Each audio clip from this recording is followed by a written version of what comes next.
no stand for that. I'm not in that, am I?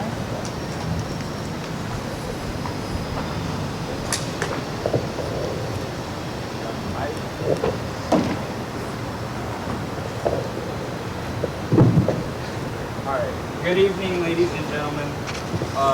This is our first annual Poetry Slam event.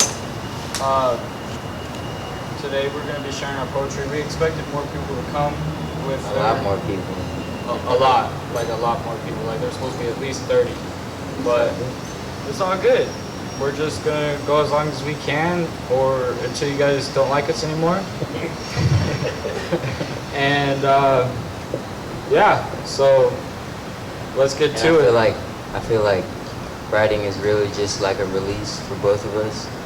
It's a way to get out emotions, and yeah, so this is the way we can express ourselves. Yeah, so don't be like these kids are gonna shoot up the school light, but we're not. There's some dark stuff in here, you know. Okay. Go first.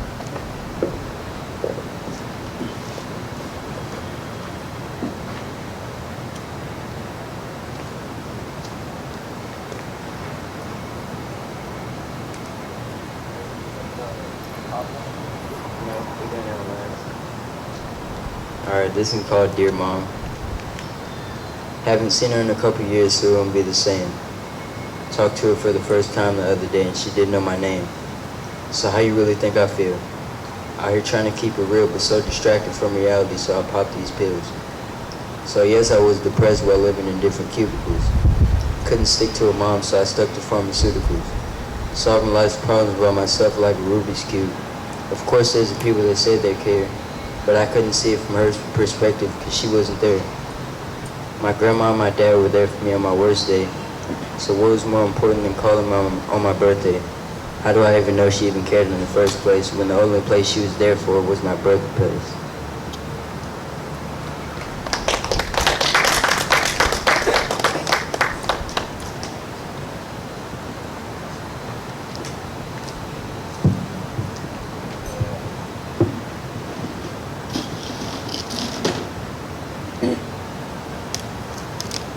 This one's called Addiction.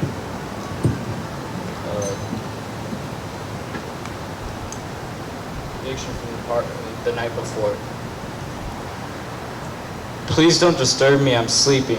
And when I'm awake, I don't care to see you. Sir, please leave me alone, I know those eyes. The red eyes of the night before. The eyes of confusion, yes, confusion as to what happened last night. Why there's strangers in your bed, red cups on the floor, and powdered lines on the counter.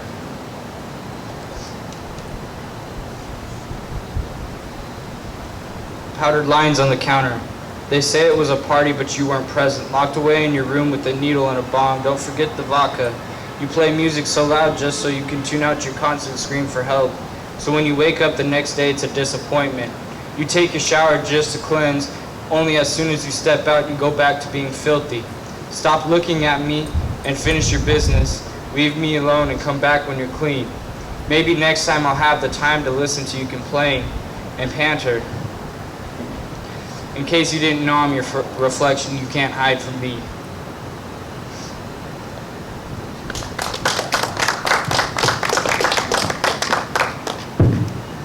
By the way, we got like water and burritos. I don't know, like cold. Oh yes.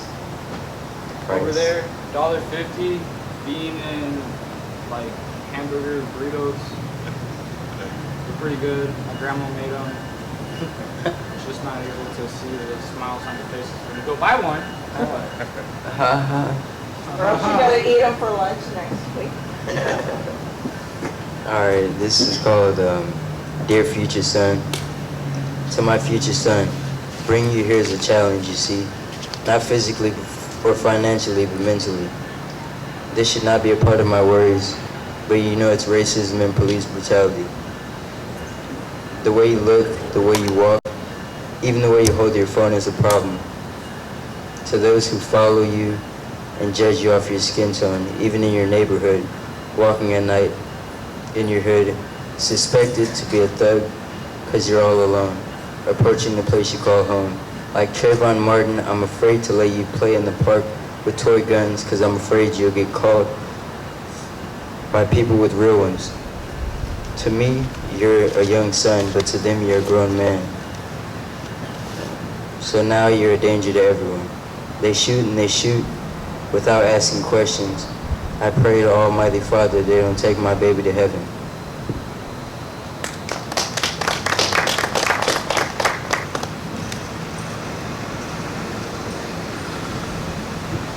This one is called Grow Up. When I was little, all I wanted to do was stay up, grow up, and have a little pit bull pup. Now that I'm older, I'm tired. I feel that I don't measure up as a young man. What am I supposed to want? What goals do I need to set? Who should I be? Who should be in my set? What tools do I need? Is it okay to want a house and a car, maybe a family and a good wife and kids to feed? Is it okay to want that nuclear family? Is it okay to strive for a normal life? You see, I've never been. My family is kind of a beautiful, chaotic storm. My old man was a druggie in and out of prison every 2 years. My mom was spiteful because I was just like him. They were split, so everything I had was divided. This has made it difficult for me to show my love fully and truly because I was always scared of hurting my parents' feelings. So I grew up violent, and this was encouraged by my environment.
I don't deal with relationships well, so this is about a girl, and yeah, so I went to homecoming, a little backstory, I went to homecoming with a girl that I really liked, and so I went and asked her out, and she's like, oh yeah, I'll go out with you and stuff like that, and she goes and tells all her friends. I get all hyped, I get all dressed up, get my dress shoes on, I'm ready to go, and the night was all cool. And then at the end of the night, she started acting awkward and not talking to me. And then like next day, she didn't talk at all. And then I was like, dang, all right. So I woke up and I wrote a poem. I know it sounds soft, but it's not. Stop playing with my emotions. I know when things don't line up. My heart is like a ball of yarn with the strings tied up, leaving me unopened like you don't know what to say. I hate when I write a long paragraph and all I get is a hey. Okay. You hurt me so much, my emotions really started to stack up. I keep getting put on hold because I feel like the backup's back up.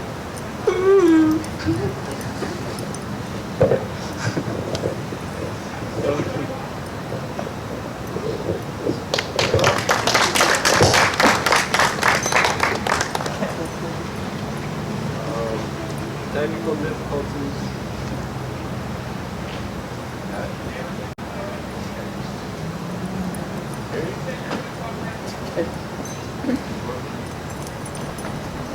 Leave it to me.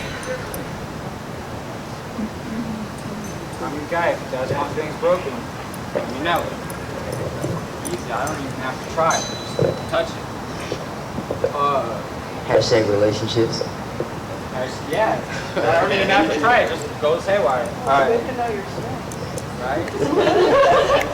Right? This one's called the Emotional Soup. And it's very short.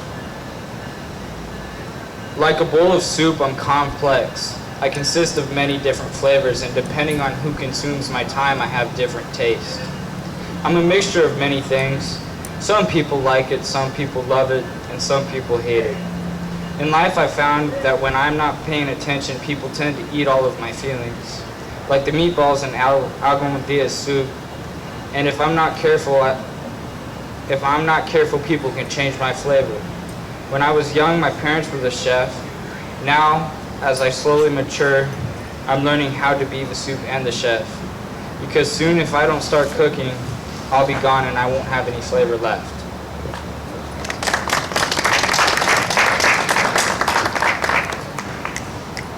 Why don't you tell us a little about yourselves? Okay. Yeah. I don't really need a mic. I'm about this. My name's Cole Rose. I didn't grow up here. I didn't live my whole life here. I was born in the Phoenix area, and I grew up most of my life there. I come from a broken home. Yeah, so I guess that explains a lot. My dad, like I said in the poem, he was a druggie. He was always in and out of prison. Not the best influence, but he did teach me some good morals and good values of respect and things like that.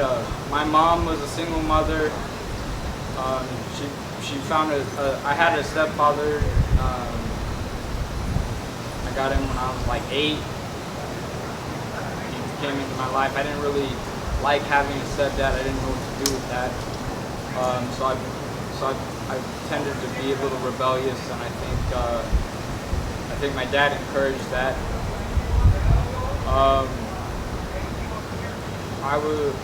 My mom used to beat me when I was young, really young, 5. So I tended to stay with my father more, and I'm not a stranger to police and the things that they do to others, and I'm not a stranger to life of what people would call the ghetto. My dad basically did everything that you could think of.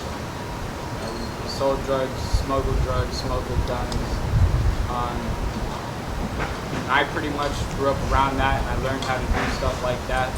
And learning that kind of stuff got me sent here to Yuma because I couldn't behave once my father died, and they weren't going to send me back to an abusive parent. It was either foster home or to come live here with my aunt and uncle. And they did their best to teach me, that what I learned with my father was not necessarily the best things to do in life. And they owned a farm, and I learned a lot about farm work there, and so that's where I get my farmer tendencies and stuff like that. And quite frankly, I loved it. I liked work. I hated it as well. I don't like being told I gotta work, but that's how life is on the farm. And then I came to school. I never thought I'd make it to junior year, to be honest. I thought I'd end up in prison. I thought I'd be ended up just like my father, the rate that we were going. Because I was homeless before he died. We were homeless together. And I started to do things for money that probably people shouldn't be doing for money. Stuff that I'm not going to disclose because I don't want people to judge my morals, character, attributes. And then I moved here and I met Zach, and he's been a great influence on my life. He's helped me stay out of trouble. And even when I got in trouble, he made sure that I did stuff properly. He made sure I was a level head. And when I got into fights, he was always there to make sure that I didn't kill somebody, or get killed. And then we started writing poetry together. And we started playing chess together. And then we started hanging out, and now we're like best friends. I didn't consider him a close family member. So that's me. Maybe we get to know each other a little bit more. That's just the song.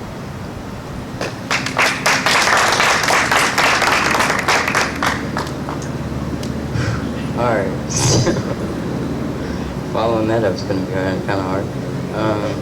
So, my name is Zach. I'm 16. I don't know my mom. Well, I do know her, but she's not in my life. And I'm going throughout life with a lot of stepmoms, but like I always felt like they were like substitutes, but like some of them like went and taught me good things that I carry throughout life. So it's not like for nothing. They actually like meant something to me. And my brother died, and I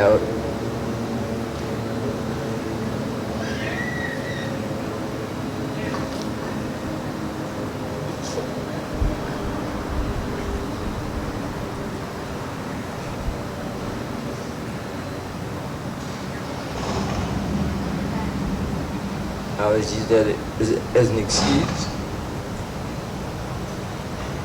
for not doing the right thing. I started following bad people, doing bad things that I know I shouldn't be doing. We hear you, Zach. We're with you.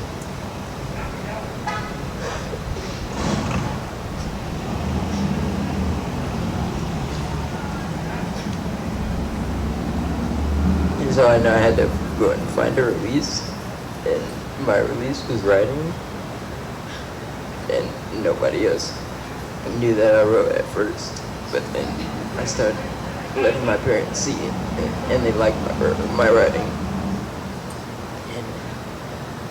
And that was basically what made me happy, like seeing other people's reactions to how I feel, and I can go and say what I want, and people actually know how I feel and the emotions I feel. And so basically, leading up to this point, I came to Arizona. As I said earlier, I followed bad people and made some bad decisions. Nothing that I can't come back from. And I came to this school. I met Colt, and even though we're from different parts, different stories, we came together and we're doing a great thing. I feel so, yeah.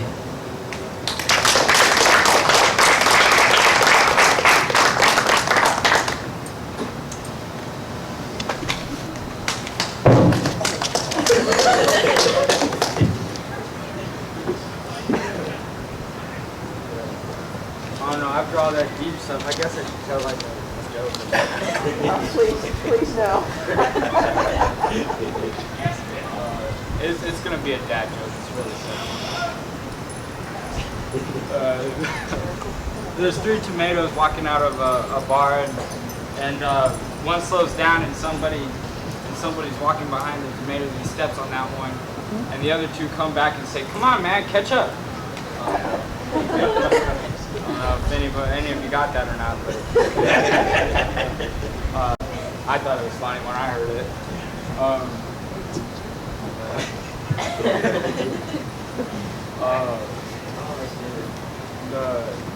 Okay, so we're gonna do kind of a skit, I guess. It's poetry.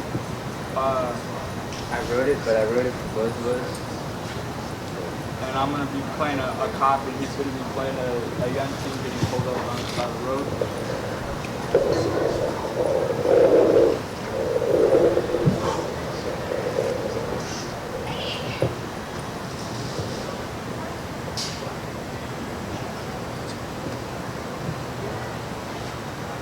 All right. All right.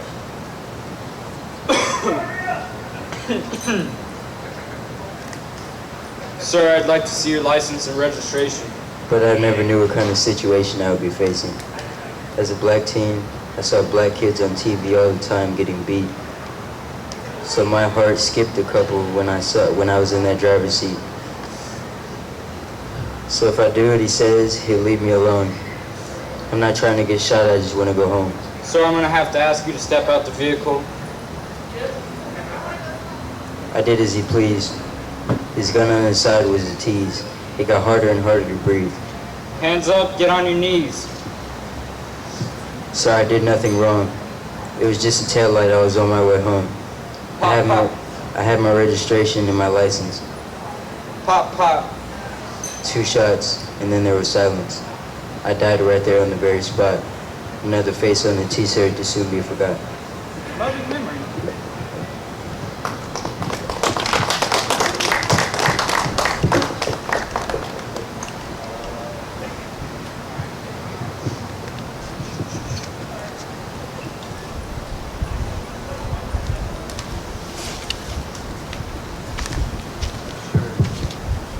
find another one. I have so many that I don't want to. I don't want to read the wrong thing or say the wrong thing because I get nervous.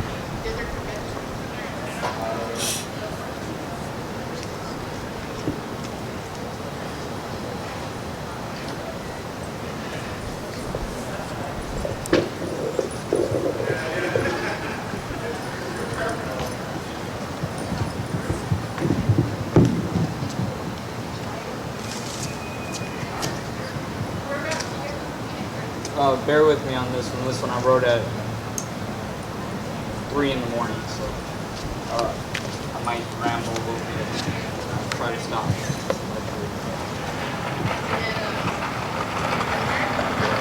Why do I let you rent space in my mind? Why am I considered a human? I'm not always kind.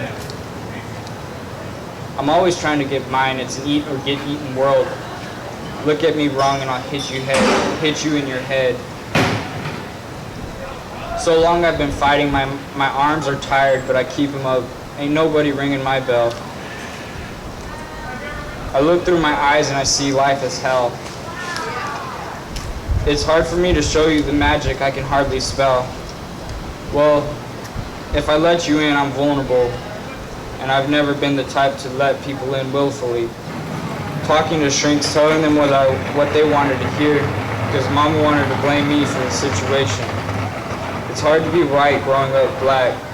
All my friends thought I was white and privileged.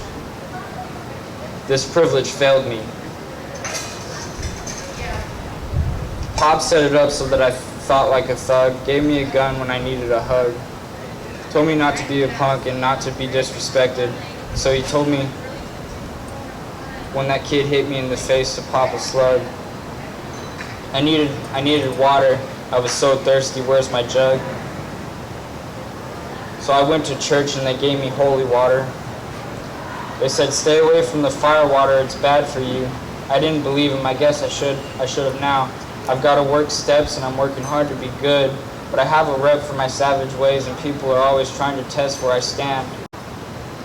I don't understand when I say I gotta change and be the right man, why people want to keep pulling me back down into the underground. And I guess when I scream for help, nobody hears that sound. I guess I am hellbound.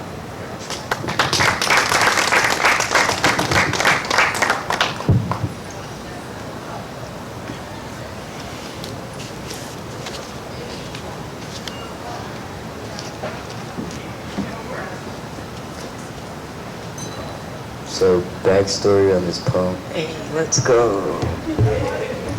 Oh my god. Alright, backstory on this poem. I wrote this at like 3 in the morning because like I wake up and I can't go back to sleep, so I just like end up staring at the ceiling and I can't do anything. And I just had a conversation with my dad and we talked about like how everybody's like not your friend. And so I kind of like put my own twist on that. So here. I am okay, bro, I'm fine. Leave me alone, things I say all the time. I don't talk, I stay in a shell, and I stay to myself.